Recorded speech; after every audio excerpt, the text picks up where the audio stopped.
ভাৰতৰ গৃহমন্ত্ৰী অমিত শ্বাহ ডাঙৰীয়া 29 ডিচেম্বৰত অসমলৈ আহিব আৰু অসমত আহি তেখেতে প্ৰথমতে বৰদোৱাত আমি প্ৰতিষ্ঠা কৰা মহাপুৰুষ শ্ৰীমন্ত শংকৰদেৱ জন্মস্থান প্ৰকল্পৰ শুভ উদ্বোধন কৰিব।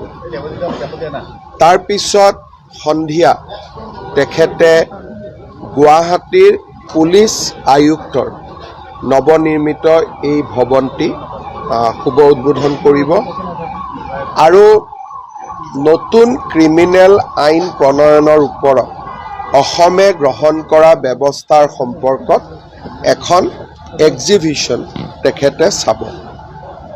নিউ ক্ৰিমিনেল ল ইমপ্লিমেণ্টেশ্যনত সমগ্ৰ দেশৰ ভিতৰতে অসম প্ৰথম হৈ আছে, হাৰিয়ানা দ্বিতীয় স্থানত আছে।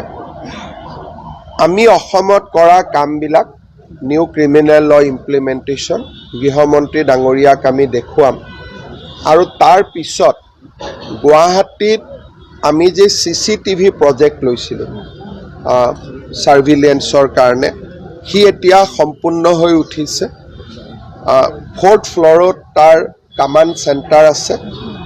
আমি আপোনালোকক 28 তাৰিখে দেখুৱাব যত্ন কৰিম। সেই ইণ্টিগ্ৰেটেড কামাণ্ড এণ্ড কণ্ট্ৰল চেণ্টাৰটো গৃহমন্ত্ৰী ডাঙৰীয়াই উদ্বোধন কৰিব।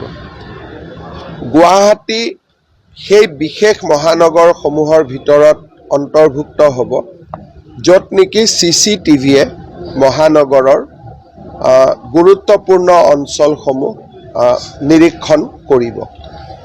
তাৰ পিছত তেখেতে আমাৰ 5000 আসনযুক্ত আমি যিটো জ্যোতি বিষ্ণু সাংস্কৃতিক প্ৰকল্প নিৰ্মাণ কৰিছোঁ তাৰ শুভ উদ্বোধন কৰিব আৰু এই শুভ উদ্বোধনী অনুষ্ঠানত আমি শিল্পী কলা কুশলীৰ লগতে আমি 1000 এনেকুৱা শিশুক মাতিছোঁ যি নেকি চৰকাৰী আঁচনিৰে বিভিন্ন সময়ত চিকিৎসালয় হাৰ্টৰ অপাৰেশ্যন কৰি এতিয়া সুস্থ হৈছে, কলেজত পঢ়িছে, স্কুলত পঢ়িছে, ভাল ৰিজাল্ট কৰিছে।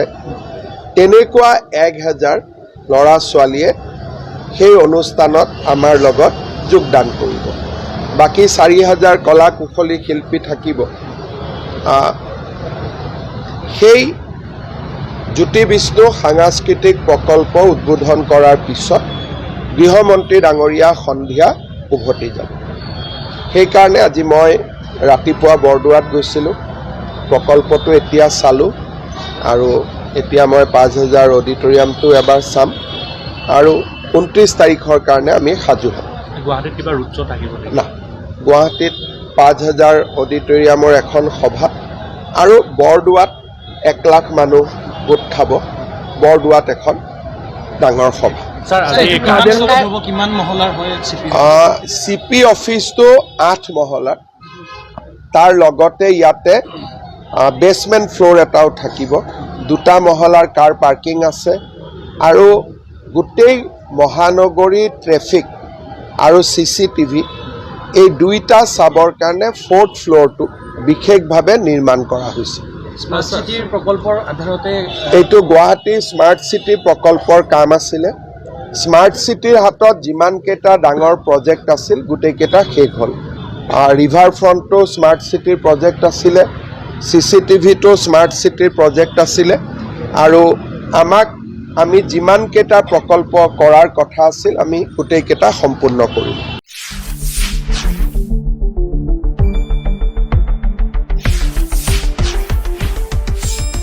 শুদ্ধ আৰু বিস্তৃত বাতৰিৰ বাবে চাই থাকক নিউজ ডেস্ক ৰিপোৰ্ট।